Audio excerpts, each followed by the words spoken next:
আসসালামু আলাইকুম ভাই লোক। সার্বিয়া নিয়ে যারা জমা দিয়ে ফেলেছেন আপনারা তো জমা দিয়ে ফেলেছেন। জনস্বার্থে তথ্য দিচ্ছি, যারা নতুন করে জমা দিবেন আপনাদের জন্য সতর্কবার্তা। সার্বিয়াতে কেন আমরা ধরা খাচ্ছি? ক্লায়েন্ট এবং এজেন্ট ধরা খাচ্ছি শুধুমাত্র আমরা অতি আবেগী হওয়ার কারণে।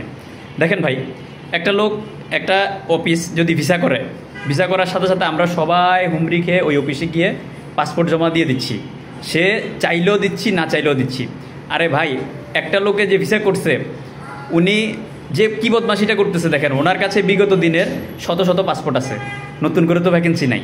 তারপরেও উনি কিন্তু নতুনভাবে ফাইল টানতেছে ভ্যাকেন্সি না থাকা সত্ত্বেও। আমরাও কী করতেছি, আগে পিছে যাচাই বাছাই না করে আমরাও হুমড়ি খেয়ে পাসপোর্ট জমা দিয়ে দিচ্ছি। এই কারণেও কিন্তু আমরা ধরা খাচ্ছি।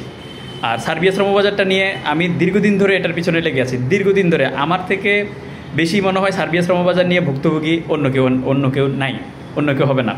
কারণ আমরা যখন শুরু থেকে যখন অ্যাপ্লাই করতাম তখন কিন্তু ইমেলে আপনার কনফার্মেশন জানাই দেওয়া হতো। এই যে এখন আপনার পিভিজেড নাম্বার আসছিল, পরবর্তীতে আপনার লগ ইন করে ইমেল আইডি পাসওয়ার্ড দিয়ে চেক করা, গ্রুপ অনলাইন, এত কিছু ছিল না তখন। তো তখন থেকে কাজ করতেছি। তো এই বাজারটা প্রতিনিয়ত আপনার চেঞ্জ হয়, প্রতিনিয়ত প্রতি 3-4 মাস পর পরই একটা জটলা লাগে, আবার নিয়ম চেঞ্জ করে, পোর্টাল আপডেট করে, এটার জন্য কিন্তু ঝামেলা।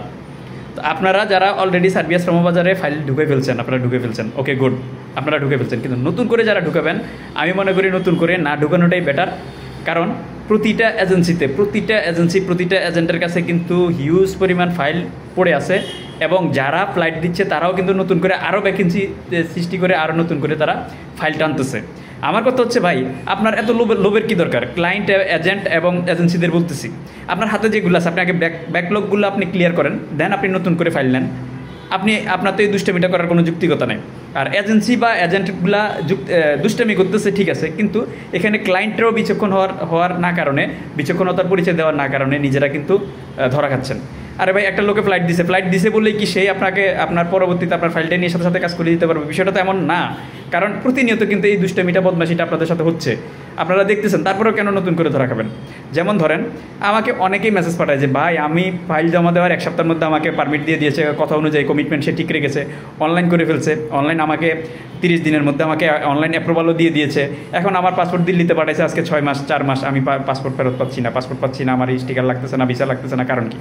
আরে ভাই, আপনি তো নিজেই শর্টকাটে যেতে গিয়ে আপনি বিপদে পড়ে গেছেন। আপনাকে বলছে আপনাকে কম সময় পারমিট দিয়ে দিবে, উনি একটা পারমিট এডিট করে আপনাকে দিয়ে দিছে, আপনিও খুশি, মহা খুশি, আরে এই লোক তো অনেক ভালো, সে তার কমিটমেন্ট অনুযায়ী আমাকে পারমিট দিয়ে দিছে, আপনাকে একটা নির্দিষ্ট সময় বেঁধে দিয়েছে, এই নির্দিষ্ট সময়ের ভিতরে আপনাকে অ্যাপ্রুভাল দিয়ে দিছে, আপনি তো মহা খুশি, আরে এই লোকটা অনেক ভালো, সে কমিটমেন্ট অনুযায়ী সে তার লিঙ্ক অনেক ভালো, সে আমাকে অ্যাপ্রুভালও দিয়ে দিয়েছে। আরে ভাই, অ্যাপ্রুভাল যেটা দিয়েছে, অনেক অ্যাপ্রুভাল, অনেক লোক পথে কান্নাকাটি করতেছে অ্যাপ্রুভাল পাওয়ার পরে টাকা দিয়ে, ফেক অ্যাপ্রুভাল, ডুপ্লিকেট অ্যাপ্রুভাল। আপনার সার্বিয়ার বাজারটা এমন স্ক্যাম হচ্ছে, আপনার ক্লোন ওয়েবসাইট, হুবহু ওয়েবসাইটকে অবিকল নকল করে সেই ওয়েবসাইটে অ্যাপ্রুভাল দেখাইয়া মানুষের কাছ থেকে কোটি কোটি টাকা হাতিয়ে নিচ্ছে।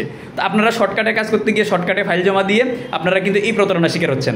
অথবা ডিরেক্টলি পাসপোর্টের মধ্যে আপনাকে জেনুইন অ্যাপ্রুভাল দেখায়, আপনার পাসপোর্টের মধ্যে স্টিকার লাগিয়ে আপনার কাছ থেকে টাকা নিয়ে নিচ্ছে, আপনিও মহাখুশি, স্টিকার লাগছে, টাকা দিয়ে দিচ্ছেন, এখন ম্যান পাওয়ার হয় না, এখন ফ্লাইট হচ্ছে না, তখন আবার নক দিচ্ছেন, ভাই আমি এইভাবে আমি তো আমার এইভাবে কাজ করছে, শর্টকাটে সব কিছু হয়ে গেছে, কিন্তু এখন আমি ফ্লাইটে উঠতে পারতেছি না।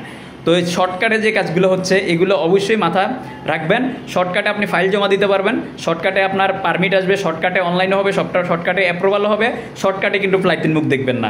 এগুলো হাজারের মধ্যে 2-4-5টা কাকতালীয়ভাবে কাজ হয়, আর সেটা দেখে আপনারা সবাই হুমড়ি খেয়ে ওখানে গিয়ে ফাইল জমা দিচ্ছেন, বা ওইটাকে উদাহরণ হিসেবে সৃষ্টি করে যারা ভালো কাজ করে তাদেরকে প্রেশার দিয়ে তাদেরকেও বিপথে আপনারা হাঁটতে বাধ্য করতেছেন প্রেশার দিয়ে।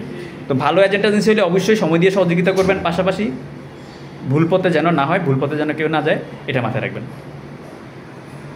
আমি সার্বিয়া নিয়ে যে আপডেটটা দিচ্ছি খুব আমলে নেবেন। নতুন করে যারা সার্বিয়াতে জমা দিতে চাইবেন তারা চিন্তা ভাবনা করে জমা দিবেন। যারা জমা দিয়ে ফেলছেন তো জমা দিয়ে ফেলছেন, যারা জমা দেন নাই তারা নতুন করে সার্বিয়ার অল্টারনেটিভ আপনারা অন্য দেশগুলোতে ঢুকেন। আপনারা মেসিডোনিয়া ট্রাই করেন ভালো এজেন্ট এজেন্সি পাইলে, আপনারা বসনিয়াতে ট্রাই করেন ভালো এজেন্ট এজেন্সি পাইলে, আপনারা আদার্স কান্ট্রিগুলোতে ট্রাই করেন। বিশেষ করে 2025 সালে আমি বলবো আপনারা ভালো এজেন্ট এজেন্সি পাইলে আপনারা মেসিডোনিয়াতে ট্রাই করেন। ধন্যবাদ। প্রবাস এবং প্রবাসী রিলেটেড নিত্য নতুন তথ্য এবং আপডেট পেতে আমার আইডি ফলো দিয়ে আমার সাথে যুক্ত থাকার জন্য বিশেষ অনুরোধ রইল। আসসালামু আলাইকুম রহমতুল্লাহ বারাকাতুহু।